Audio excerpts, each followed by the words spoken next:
kaibigan! Welcome to In My Toolbox. Of course, this is your weekly talk show for your personal finance and business consultation, all right, at PHLV Radio. Mga kaibigan, the goal of this show is to give you financial information and business information that you may be able to use on your day-to-day financial decisions. Of course, we will unbox topics that hopefully will be able to aid you and guide you and maybe even add to your financial or business tools. Mga kaibigan, we will tackle important information mostly not taught in school. But of course, this is so much needed to empower you financially and of course, increase your business acumen. As usual mga kaibigan, in any idea that will transpire in this show, always consult with your business professionals, financial advisors, insurance professionals, tax consultants, etc., etc., etc. Again, mga kaibigan, my name is Enrico Pobre. I'm your host here at In My Toolbox. This is another episode of it, and I hope you are actually doing an awesome night tonight, an awesome day today. If you want to get in touch with me, of course, through PHLV Radio, or you can email me at enrico.inmytoolbox@gmail.com. All right, mga kaibigan, it's another episode of In My Toolbox. We're going to be talking about types of business structures. Quack, quack, quack. Boring ba?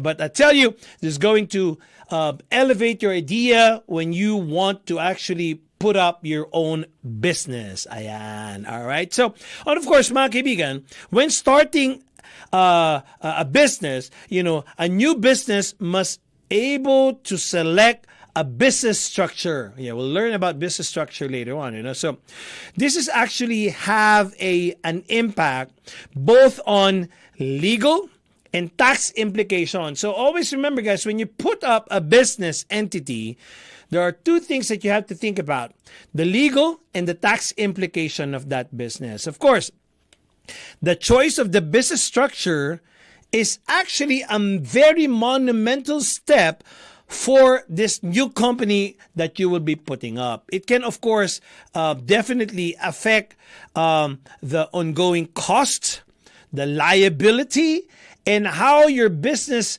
can actually be configured. Yung team, it will be configured. So, again, this topic that we're going to be talking about, is actually very timely, business at the end of the year. So tax season is going to come in.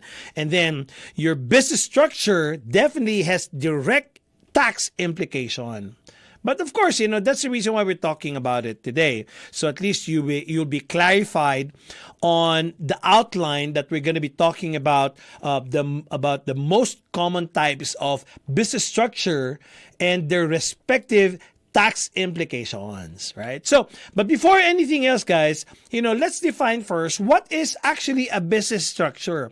So, a business structure is a type of a legal organization of a business. Again, there's two words there that I would want you to think of.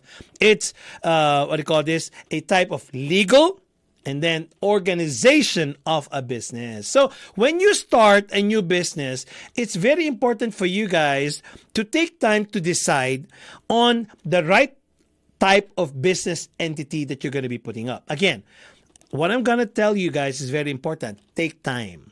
Sometimes we just create a business out of just our emotions. You have to put a lot of thought to it. Of course, the shortest time is to create a business in the right way, right? So you are going to decide the right type of business entity. The business structure that you will be choosing doesn't have a lot of impact to the day-to-day operation of your business, but it's actually very extremely important in defining ownership, okay? And then limiting your personal liability, managing your business taxes, and preparing your company for your next level or your future growth. Again, it may not affect your day-to-day impact of your operation, but it's very important, guys, that when you create this business entity, in defining the ownership, who owns the business, you're limiting your personal liability, this is very important, by the way, guys, to understand what are the liabilities impacting your business structure, managing your taxes, and of course, preparing your business for your future growth. At the basic level, let's talk about on the basic level. Business entities establish the business as a legal entity that can have bank accounts, enter into contracts, conduct business without putting everything in your own name. Again, when you say entity, that's different from you, right? So on a basic level, this business entities actually has legal entity that will allow you to open your bank account, and then you enter to contracts between parties, right? And then you are able to conduct business without putting everything under your name. So, but of course, for some small businesses, they start off working under their own name. That's okay, So, but if there's actually a plan to use this business and earn on a full-time income, well, that, changes the demographics, And of course, you enter to signing contracts and you're there to hire employees. So it's likely, guys, that it will be your best interest now to choose a business structure and register it with your state. Okay, so if just look at this, guys. If you ever had a job, or you rented a home, or you bought a car, maybe more likely, right? You've signed some contracts where you are acting as yourself, and then the other side of the contract, the signature line may show someone signing on behalf of a business. Right? So if you're renting a house, definitely there's a signature that there's a form that you have to sign, right? And then you will see somebody is actually signing on behalf of a business. Now, for that business to enter into a contract, it must use a recognized business structure, which is what we are talking about right now. And then they maintain an active registration with the state government. So when you sign a contract or do business as yourself, well, which is actually the default of a lot of startup business out there, and they actually don't have to register, you are now, if you're that person, you are now personally liable to anything that goes wrong, in that contract.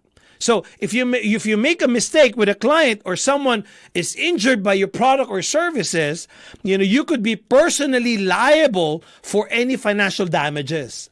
So that's the difference. Now, if you put up an entity, you actually sign on behalf of the entity, so the entity now is liable. But if you are actually just acting onto yourself, anything that will come out, a liability that will come out of that, you will be solely liable. So this means that they can sue you and go after your personal bank accounts or your investments or your home and other assets in the lawsuit. So when you operate a registered business and follow best practices, your personal assets are protected. So again, guys, everything that I'm telling you right now, you might want to talk to experts like lawyers, accountants, and business experts that will be able to guide you on the things that I'm talking to you guys about. Now, by default, your business is considered a sole proprietorship. When you are where you are the business. And then you transact under your own name, right? But when you create an LLC, a corporation or partnership, that new entity takes your place on contracts. I hope that's very clear, mga kaibigan. So, ibig sabihin, if you're going to be operating under your name, that's sole proprietorship, right? So that's okay. But when you start creating this LLC, corporation, or partnership, which you actually have heard before, right? That is actually called a business structure. That's called a new entity. And that actually takes your place into the contract. So once you reach a certain income level, and if you're running the business full time already, there are going to be additional tax benefits as well. So, however, mga kaibigan, business entities, when you put it up, these are not free. Every state actually requires different fees, for you to be able to start a business. And then, of course, not only starting it, if you maintain it, there's going to be fee attached to it. So you may be able to file registration, paperwork on your own. But most people, guys, they actually choose to hire, again, lawyers to ensure the business is created correctly, and experts that actually knows how to put up business entity, and they stay compliant, with local, state, and of course the federal laws. All of this, guys, every business and business owner is unique. We should know that. Again, every business and every business owner, we're all unique. It will be worthwhile to consult experts, not only lawyers, but legal or tax professionals for advice on choosing the best business structure for your long-term goal. So I'm going to give you, a very short overview of this types of business structures. And there's actually 4 types of business structure. Again, I mentioned one already. This is what you call the sole proprietorship. Well, again, sole proprietorship is the most common type of business structure. As defined by the IRS, mga kaibigan, a sole proprietor is someone who owns an unincorporated business by himself or herself. The key advantage in a sole proprietorship, actually, it's very, it lies in the simplicity of the structure. That's actually the benefit or the advantage of it, And there is no distinction between business and individual who owns it. Again, now you can run business just under your name. That's all proprietorship, right? And you don't have to think about, this is my business and this is my individual. But now, you're in sole proprietorship, all you have to think about is yourself. This means that owners is entitled to all the profits. However, of course, guys, not only that you look at it on that side, what profit that you will be getting, it also means that you are the sole, since you are the sole proprietor, you're responsible for all the business debt, and business losses, and the liabilities attached to it. So this means that creditors or lawsuit, all of these claimants, they may have access to the business owner's personal accounts and assets. Now, if the business account cannot cover the debt, example for sole proprietorship, so sole proprietorship, this includes, freelance writers, independent consultants, tutors, caterers, even Ubers are part of it. Okay. So that's exactly the liability of a sole proprietorship. The pros on this one, of course, there's no cost to start. You are the sole proprietor by default, and it's very easy to maintain. There's going to be no ongoing registration or legal requirements to start, maintain, or shut down a sole proprietorship. But the cons on this part is personal liability. You are personally liable for anything that goes wrong related to the business. No, of course. And of course, when you talk about the tax implication, there's no tax benefits on this one. You must pay self-employment tax on all the earnings, which actually includes business earnings on your personal tax return using Schedule C. Again, talk to your tax accountant or your tax preparers about Schedule C. Now, the sole proprietorship, it's still legal entity, but less professional. Clients and customers may find you to be unprofessional unless you operate a legally registered business. You may also be you may be struggling to get business financing because it's a sole proprietor. Right? So that's an overview of what a sole proprietor is. The second one is partnership. In a business structure called partnership, it is actually defined the relationship existing between 2 or more persons who join to carry on a trade or business. Mga kaibigan, partnership kasi have actually 3 common types of classification: general partnership, limited partnership, or a limited liability partnership. So general partnership, mga kaibigan, when you do a partnership business structure, it actually consists two or more partners that will share all liabilities, all right, and responsibilities equally, all and equally. So this means that partners both take part in the day-to-day operations of the business, and it also means that partners are equally liable to any debts generated by the business. All partners are considered general partners. Hati-hati equally in everything, income or even sa utang, right? So the limited partnership actually is a different type of a partnership. It actually has at least one general partner and one limited partner. So a general partner assumes ownership of the business operation and unlimited liability. So a limited partner naman, also known as a silent partner, invest capital in the business. However, limited partners are not involved in the day-to-day business operation, and they don't have the voting rights and therefore limited liability. So again, you would want to enter into a limited partnership. Okay, so when you put it into that situation of kind of a business structure, one is a general partner and one is a limited partner. The general partner assumes ownership of the business.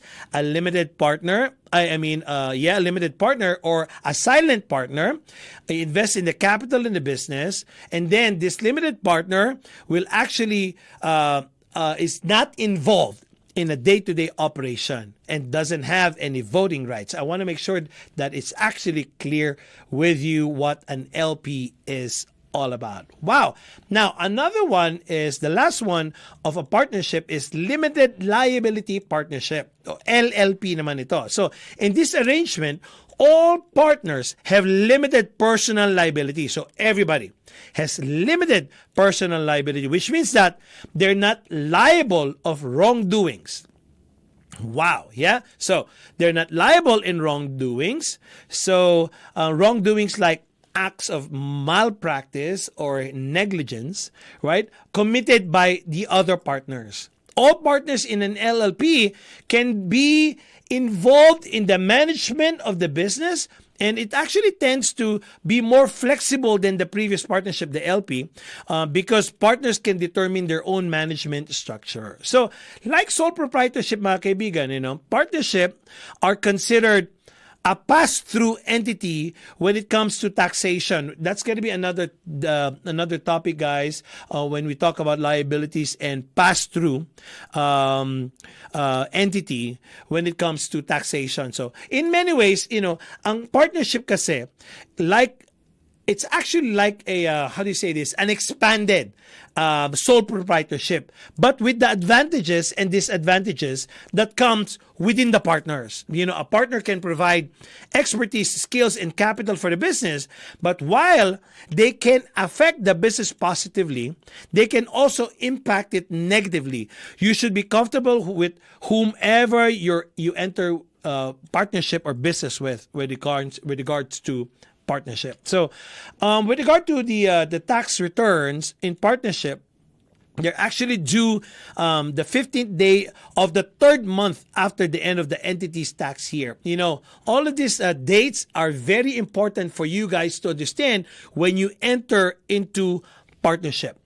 So again, the pros of this partnership, well, it's really relatively very easy to create, because creating partnership with your state is relatively a simple process, So it may offer liability protection. That's another pros. Limited partnership and limited liability partnership may offer personal financial and legal liability protection. So that's the good side of being in a partnership business structure. The cons, though, this actually may not protect from all liabilities, because partnership may not be able to shield all personal liability depending on the specific business structure and operation we talked about a while ago. So more complex tax requirements is on the liability. On the partnership, because partnership must file their own tax return, and they need to supply additional forms to partners for personal taxes. So there's gonna be additional forms to be able to comply on your tax requirements. Wow! So we talked about sole proprietorship. Now, partnership. And now we're going to be talking about limited liability company. So maybe this is one of the most famous business structure that people sometimes default to.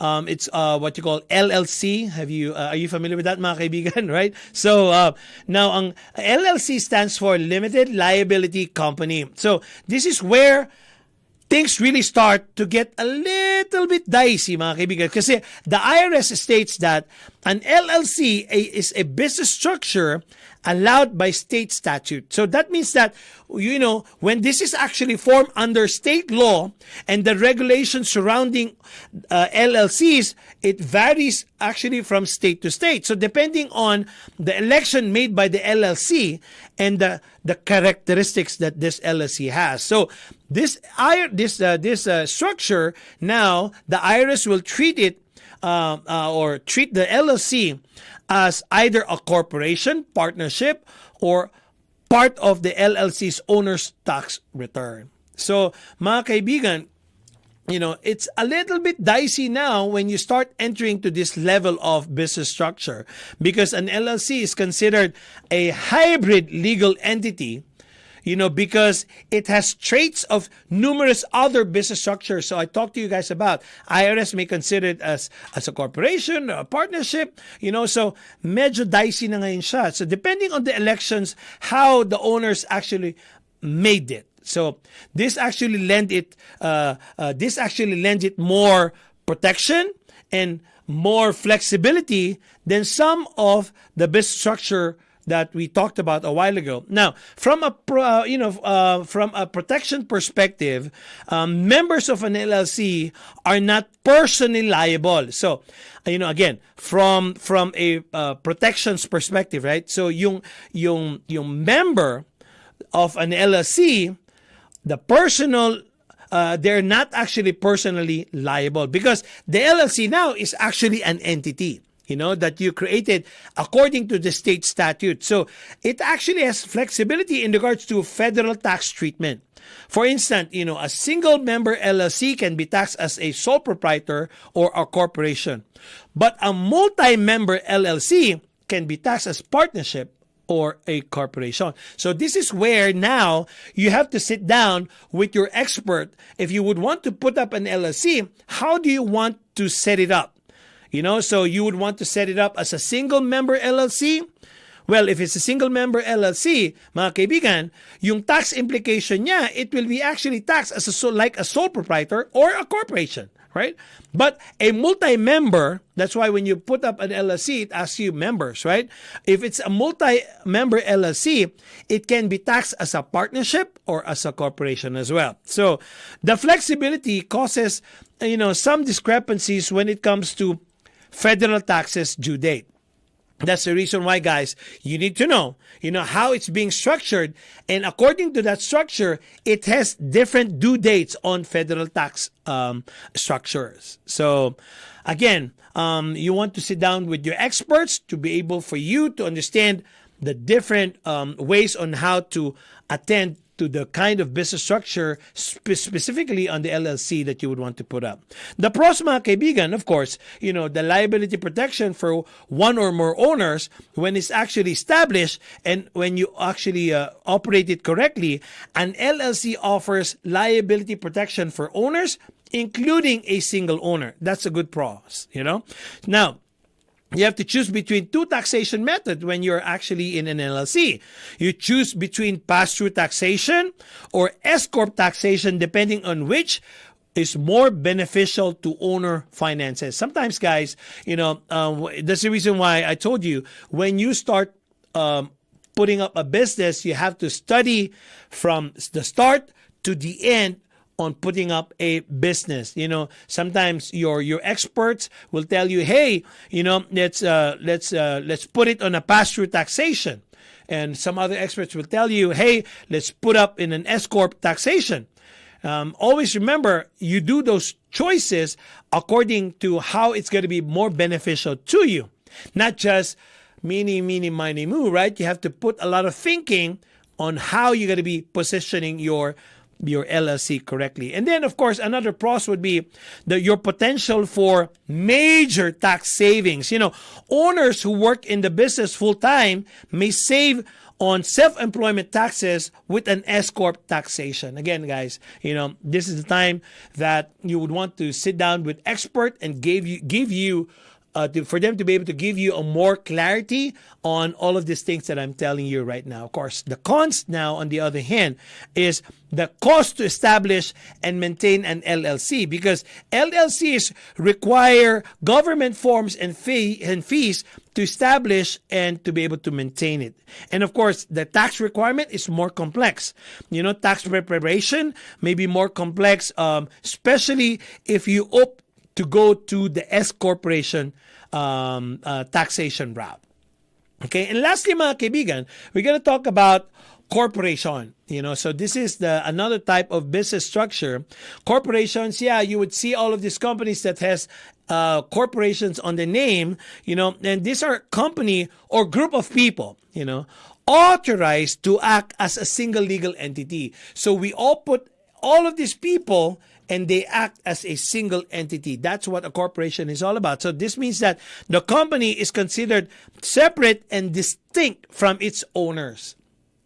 I hope you got that right, guys. All right. So a corporation, it's actually a company or group of people authorized to act as a single entity. So a corporation now is a single entity, even though there's a lot of people under it, right? So within it.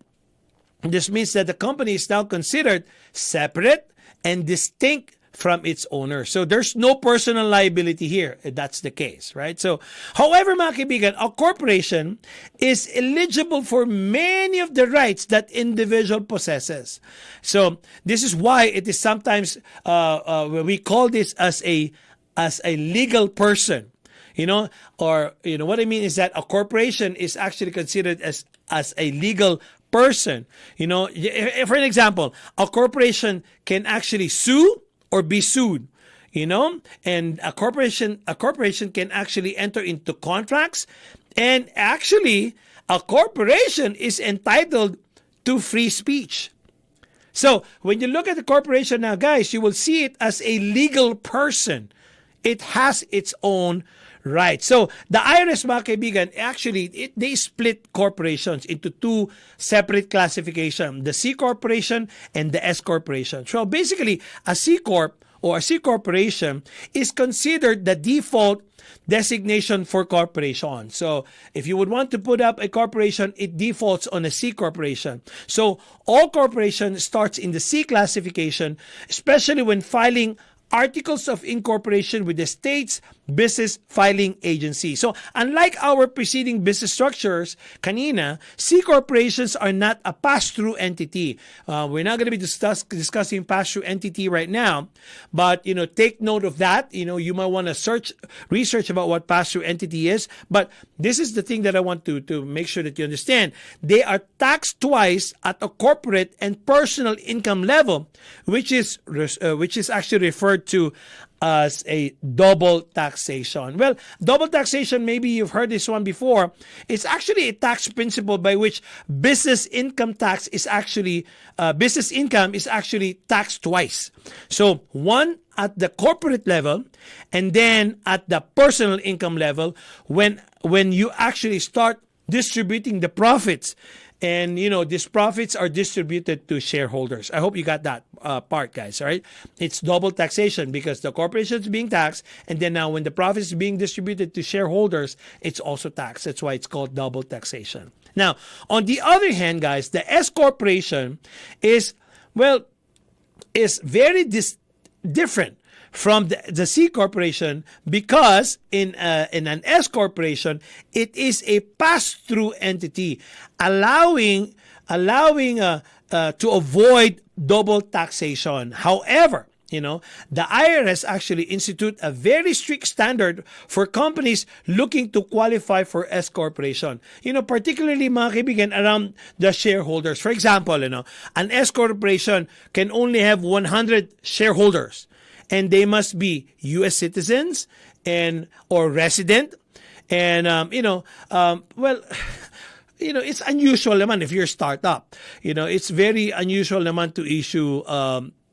I'm so sorry. It's not unusual, what I mean, for startups to issue 100,000 share of stock at their outset. So basically, like partnership, ang S corporation kasi must always file an annual federal tax return.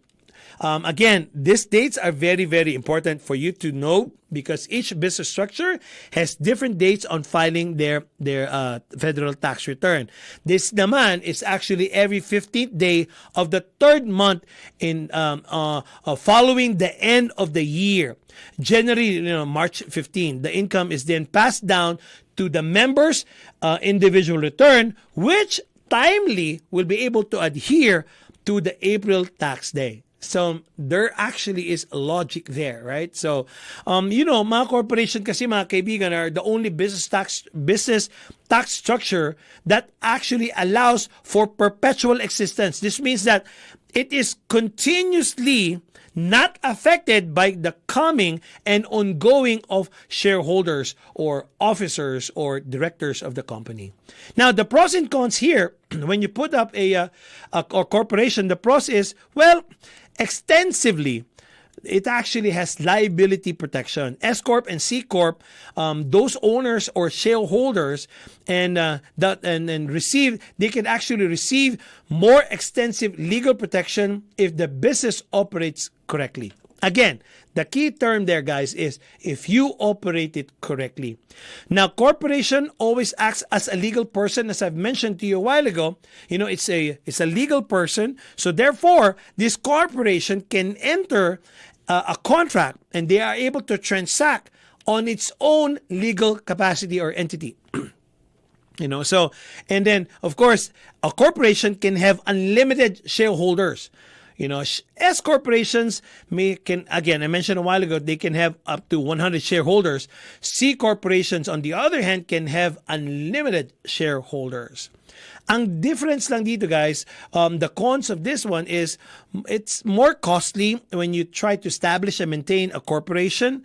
And typically, they require more work and higher fees to establish and maintain it. And then another cons of this one is this detailed ongoing requirements. Corporations kasi mga kaibigan have requirements such as annual meetings and appointing a board of director and other state-imposed regulation. So there's a lot of regulation that needs to be followed on on this corporation. So mga kaibigan, those are the types of business structures. I hope I was able to give you and differentiate with you all those four types, no? But then again, the best business structure for your company, it actually depends really on your long-term goals, and of course, not only that, the ownership, and if you have plans to hire employees, and what are the legal risks when you put up those business that you would want to put up, right? So while a small business, and if you have side hustles, you may operate safely by just using a sole proprietorship or under your name, and and I think, guys, most businesses are better off registering a business with their state anyway. But that depends again on you, how you're gonna be looking at it. The best business structure for business that don't plan to bring outside investment is actually going to be an LLC. If there's no outside investment, LLC is actually the best, because it will work for one or more owners with very, a lower startup cost, and the maintenance requirement is less than a full corporation. So if your business employs one or more naman full-time, it actually would make sense to register as an LLC and opt for a taxation that is an S corporation. So if you have full-time, one or more, You can still do LLC, but the taxation route will be an S corporation. So if you plan to bring outside investment, and you would want to grow into a publicly traded company in the future, the best structure is always going to be a C corporation. And because the structure actually allows you for more or over 100 or more shareholders. Because again, we talked about in the beginning, legal and the tax implication. It's often very worth the cost. By the way, when you put this one, it's very, it's worthwhile to really get to a good consultant or an expertise like an attorney or a tax expert to get these advices, for whatever business structure that you would want to support your end goal. So in conclusion, mga kaibigan, choosing a legal business structure is very critical step. So that's why don't take it for granted when you would want to put up your business today. Make sure that you study your route and its tax implication. So because it affects everything from the ability to attract investors to personal liability and the government paperwork that we've been talking about a while ago. So business owners, mga kaibigan, you should weigh your own personal circumstances and your long-term business goals against to the cost for these possible legal structures that you're going to be putting up. So once you have that important decision locked in, now it's back to focusing on what's more important or most important, which is actually running your business day-to-day operation for the maximum business profits. Yes, mga kaibigan, I hope I made a good impact on your decision of what type of business structure that you need to start on. Immediately. No, again, I told you, take time. Decide on what type of business structure is right for you. Again, my name is Enrico Pobre, mga kaibigan. It's another episode of In My Toolbox. I'm signing off.